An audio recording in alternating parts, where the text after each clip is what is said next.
ಆಚಿ ಮಸಾಲ. ಎಂತ ಅಡಿಗೆಯ ರುಚಿಯಾಗೋ ರಹಸ್ಯವು 20 ರೂಪಾಯಿ. ಕರಾವಳಿ ಭಾಗದಲ್ಲಿ ಹೆಚ್ಚಾಗ್ತಾನೆ ಇದೆ ಟೆನ್ಷನ್. ಒಂದ್ ಕಡೆ ಮಳೆಯಿಂದ ಪ್ರವಾಹ, ಎಲ್ಲೆಡೆ ಭೀತಿ. ಮತ್ತೊಂದೆಡೆ ಕಂಡಲ್ಲಿ ಗುಡ್ಡ ಕುಸಿತದ ಟೆನ್ಷನ್ ಕೂಡ ಹೆಚ್ಚಾಗ್ತಾ ಇದೆ.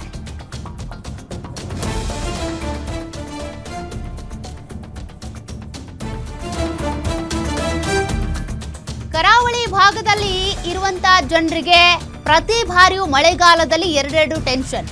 ಒಂದು ಮಳೆಯಿಂದ ಆಗುವಂತ ಪ್ರವಾಹ, ಮತ್ತೊಂದು ಅದೇ ಸಂದರ್ಭದಲ್ಲಿ ಆಗುವಂತ ಗುಡ್ಡ ಕುಸಿತ.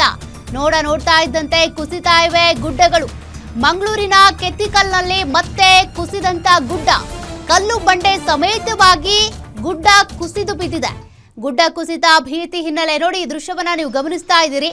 ಹೀಗಾಗಿನೇ ಕರಾವಳಿ ಭಾಗದಲ್ಲಿರುವಂತ ಜನರಿಗೆ ಗುಡ್ಡ ಕುಸಿತದ ಭೀತಿ ಈಗ ಮತ್ತಷ್ಟು ಹೆಚ್ಚಾಗಿದೆ. ಏಕಮುಖ ಸಂಚಾರ, ಅವೈಜ್ಞಾನಿಕ ಕಾಮಗಾರಿಯಿಂದ ಗುಡ್ಡ ಕುಸಿತಾ ಇದೆ ಅನ್ನೋದು ಸ್ಥಳೀಯರ ಆರೋಪ.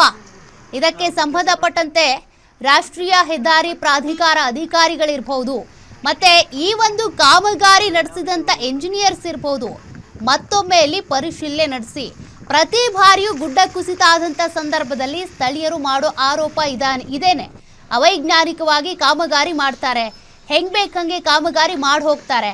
ಆದರೆ ನಾವು ಪ್ರತಿನಿತ್ಯ ಇಲ್ಲಿ ಓಡಾಡಬೇಕಾಗತ್ತೆ, ಸಂಚಾರ ನಡೆಸಬೇಕು, ನಮಗೆ ತೊಂದರೆ ಆಗುತ್ತೆ ಅಂತ ನೋಡ್ತಾ ಇದ್ದಂತೆ ಗುಡ್ಡ ಕುಸಿತ ಆಗಿರುವಂತ ದೃಶ್ಯವನ್ನ ಗಮನಿಸ್ತಾ ಇದ್ದೀರಿ.